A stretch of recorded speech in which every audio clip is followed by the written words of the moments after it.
Hello everyone. Today we'll see how can we implement a polyfill for the map function.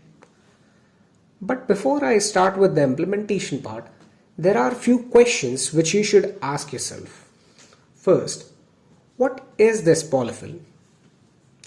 I have seen in most of the videos of map polyfill that they just start by writing this कि अपन custom map function array.prototype में add करेंगे और हो जाएगा. But wait, now what is this array.prototype? And will the addition of custom map function work for every other array? Let's check it out, and let's start with the polyfill first. So polyfill is like a fallback for the browsers. If some functionality is not supported by the browser, that's when the browser will use our custom written function. Okay, let's get some understanding of array.prototype first, फिर अपन इस पे वापस आते हैं. So to put in simple words, array.prototype is a global object constructor allows us to add new properties and methods to the array object. To understand this, let's take one empty array in the console of Chrome.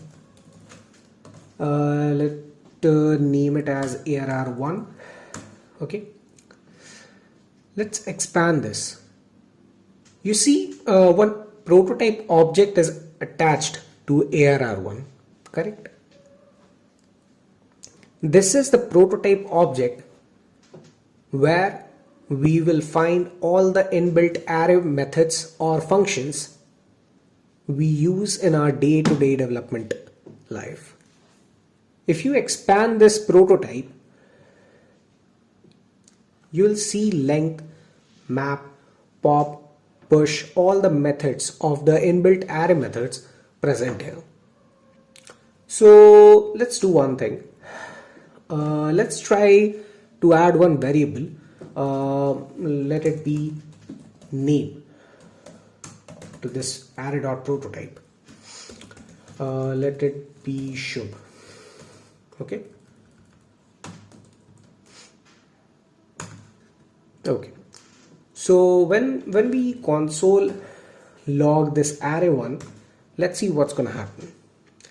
Now, if I go ahead and expand the prototype again, let's see. Yeah, see the name variable Shubh, what I added just a bit ago, is in the prototype of the array. Cool. Now let's try this with another array. Like, let me take another ARR2. This array will also be an empty array. Let's see the prototype object for this array. See, the name Shubh is also present here. Try adding a function in this. ARR array.prototype dot, let's say name of the function would be fun, and inside this function just console log something new polyfill function. I'm sorry. Okay, polyfill function. Let's see, when we console ARR1 again and expand the prototype, you'll see the definition of the fun function what I just added is present in here. What does it mean? So whenever we try to call this fun function, it will call this particular function and it will log new polyfill function. Let's try it out. See. And what if we call this fun function on ARR2? What do you think what's gonna happen?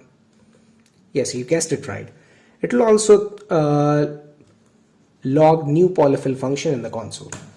See. So you can see that fun function is present in ARR2 as well.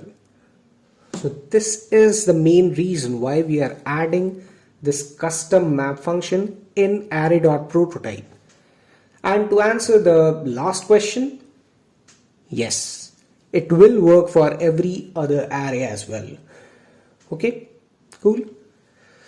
So remember what I told you about Polyfill? Like it is like fallback for the browsers, and if some functionality is broken or not supported by the browser, that's when the browser will use our custom written function. Let's understand. For now, let's do this.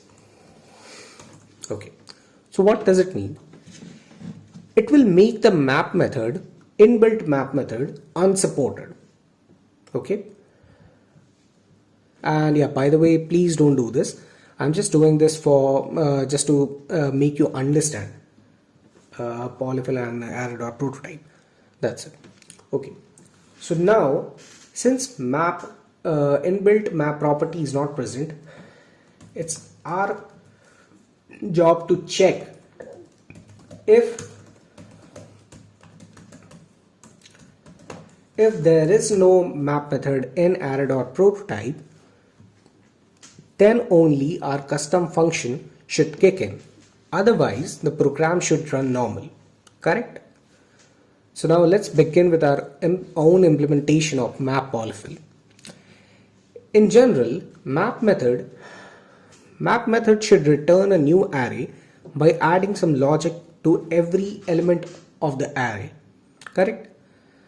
And I hope you know that like definition of map method. This is how map method is written.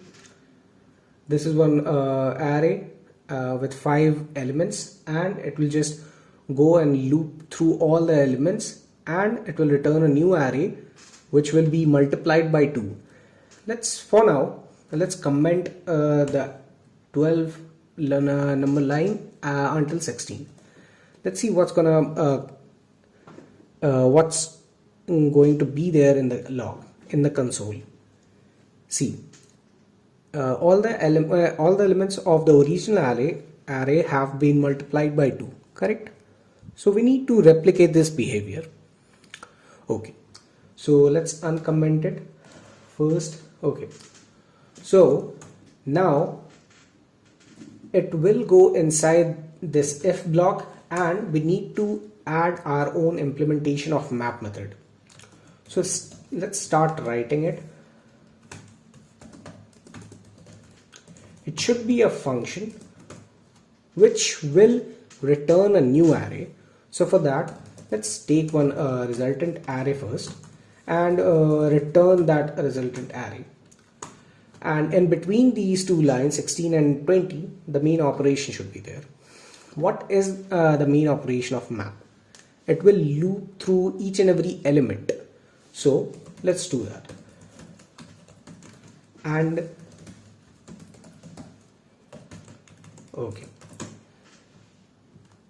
when we do arr.map like this, it will pass the reference of the input array to this keyword, and we need to call the call.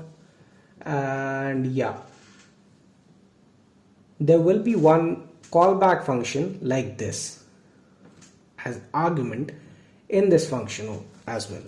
So let's take a callback function, and we need to call this callback function with these arguments, each and every element and the index of the element, and we need to push the result to our resultant array. Correct? And at the end it will just return the resultant array. So now let's save it and check the result. Here is a new array, as you can see, in which every elements of the original array are multiplied by 2. So this is what map polyfill is, and I hope I made myself very clear, and you understood the concept of polyfill, Array.prototype, why we are adding our custom map function to Array.prototype, and it will work for every other array as well. So thank you. That's it for today, And I hope you understood all these concepts. And if you did, then write it down in the comment section. See you in the next one.